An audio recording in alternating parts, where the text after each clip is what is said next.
Eva, it's wonderful to meet you and really nice to talk to you. You knew Anne Frank very well as a young girl. What was Anne like? Well, I knew her for 2 years, but as children, you know, from 11 to 13. And, you know, she was just one of my playmates. She was I think she was more advanced than I was. I was through the immigration, perhaps. I didn't like reading. I was actually quite shy. And she was always the center of attention. We had steps where we sat and gossiping and talking, and she always had a crowd of children around her. And she was a big flirt. She loved boys. She was always showing off who was her boyfriend at that particular time. As well, she was very interested in her clothes, her hairstyles. She always changed. She always, once she had more curls and she had straight hair.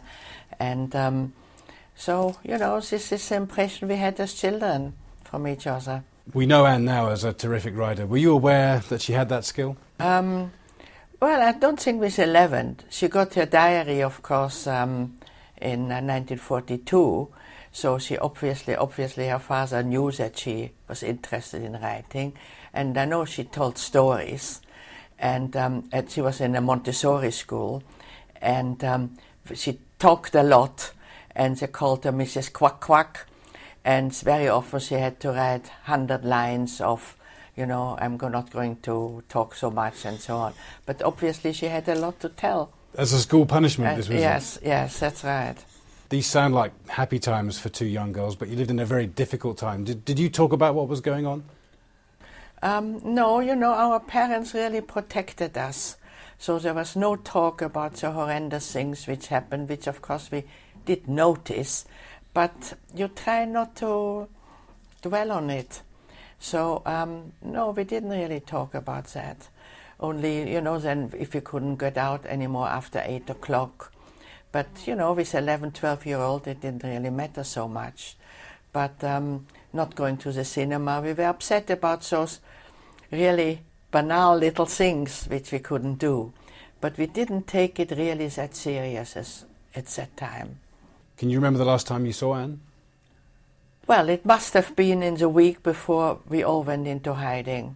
And again, you know, our parents hadn't told us that we would go. They had prepared that this might happen one day. And then it became very unexpected and we just disappeared. So, as I say, we never talked about anything like that. We know about Anne's experiences in hiding. Were yours similar? Well, it was similar. But similar and different. We were, of course, we didn't have an office like that, and we were dependent on Dutch people who had the courage to help us to hide. So, apartments in Holland are not that big, so nobody wanted to take in 4 people. So that was the time we had to split up. My father and my brother went to one hiding place, and my mother and me in different place. So this was, of course, different. We were just the 2 of us. And it was extremely boring. And then as well, living outside really, you know, like that the Frank family was behind the part of the house which wasn't known. So it was an office. So there was no house searches there. But in all the other dwellings in Holland, the Nazis knew Jewish people had disappeared. And so they were looking for them. So about once a week, they knocked on your door, and on the people were hiding, and they stormed in and did house searches. And so the resistance built hiding places within the hiding place. So every night when this happened, it was of course horrific. And you never dared to go properly to sleep in case we were called in suddenly to go and hide. And for instance, a story made the round that, and it always happened at night, that they came in and the beds were still warm, where the people had disappeared into a hiding place, and so they demolished the whole apartment till they found the people. So if you hear those horrific stories, the people who hid us became scared, and very often they said, after 3 months or 6 months or even several weeks, they say, you have to find a different hiding place. So we moved around. In those 2 years, we were in about 7 different hiding places. You were a very young girl, but you must have grown up really quickly during that time. Were you scared? Yeah, during that time we were very, very scared. And especially we listened to news from the BBC telling about the death camps and Auschwitz, of course, the main, which existed in Germany and Poland. And they did tell about Jewish people being guests there. So, you know, there's no way of people saying we didn't know about it. Tell me how you came to be taken to Auschwitz. Well, my father and brother had to change as well hiding place, and it was a trap. It was really betrayed by a Dutch nurse who was a double agent. And all four of us were arrested and taken to the headquarters to be interrogated. And they interrogated me the most because they thought the young person will give away things. And I probably might have done that if I would have known more. I knew the people who had helped us, who had found us hiding place, who built our hiding places, but I didn't know their real name. And he was called Jan, but it wasn't, of course, his real name. I didn't know where they lived. I knew really nothing, which was a good thing. So eventually they realized that and they gave up torturing me. And then we were deported first to a local prison, then to Westerbork, which was a Dutch holding camp.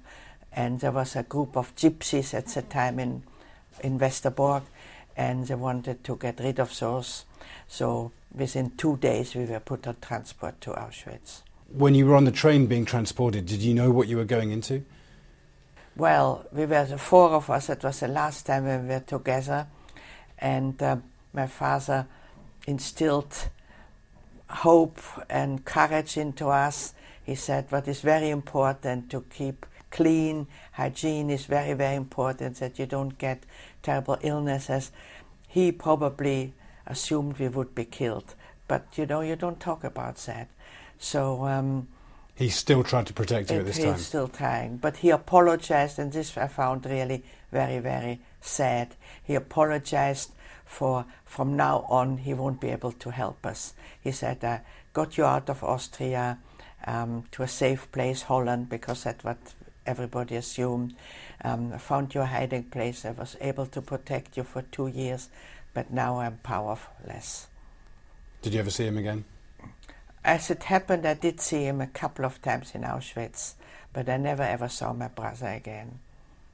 But this was as well very extraordinary that I saw him there, because, you know, Auschwitz-Birkenau was a women's camp, was 10 square miles of concentration camp, and that you should just be at the same time, at the same moment in this, you know, and see each other was extraordinary. It really is still so hard for my generation to really truly believe and understand and comprehend what happened in Auschwitz. What was it like? How would you describe your experience? Oh, we were petrified, you know, and after that horrific journey, we were exhausted, we were disorientated, and being confronted with guns and vicious dogs. What should you do with your hands? And the funny thing in the human being, as long as you live and you have hope, you know, perhaps a bomb will come, perhaps those Germans will be killed, perhaps, you know, you think, perhaps. And at that point, at this election, my mother gave me her head and coat, which might sound banal, but through this, Mengele didn't see how young I was, because most 15-year-olds were killed at arrival at that time. But this hat had a rim, and so, you know, I got through the first election. So all the young people, all the old people, old might have been of your age, you know, grey hair or so, were sent to one side. And if mothers carried a child, that was given to an older person, and they were gone to the... At that time, of course, we didn't know what it meant. We didn't even suspect that they're going to be killed immediately. But this is what really happened. Then those people who were lucky to get through this first selection were marched into the camp and into big blocks. And the first command was, I'm dressed completely naked, so the hat and coat had no importance anymore. And while this was happening, it was very hot, it was May, and the barracks had tin roofs, so it was, some people fainted, and the capos, because the camp was really run by capos under supervision of the Nazis, but the Nazis were just walking around, they nearly did really anything. But those capos told us already, the people who you've been separated with, they're already burning. They were taken to gas chambers, told they were going to have a shower, but it was gassing. They told you exactly they told what us happened? Immediately, exactly, in great detail. How did that feel? Well, awful, especially if you had lost your child or your mother or your sibling. Terrible. Were they telling you with any glee or celebration? Or Yeah, well, they enjoyed telling it. Yeah. And the Nazis were walking around, poking at us, laughing, you know, because we were extremely embarrassed, standing there naked. And he said, don't faint, because if you faint, you're immediately taken away and gassed.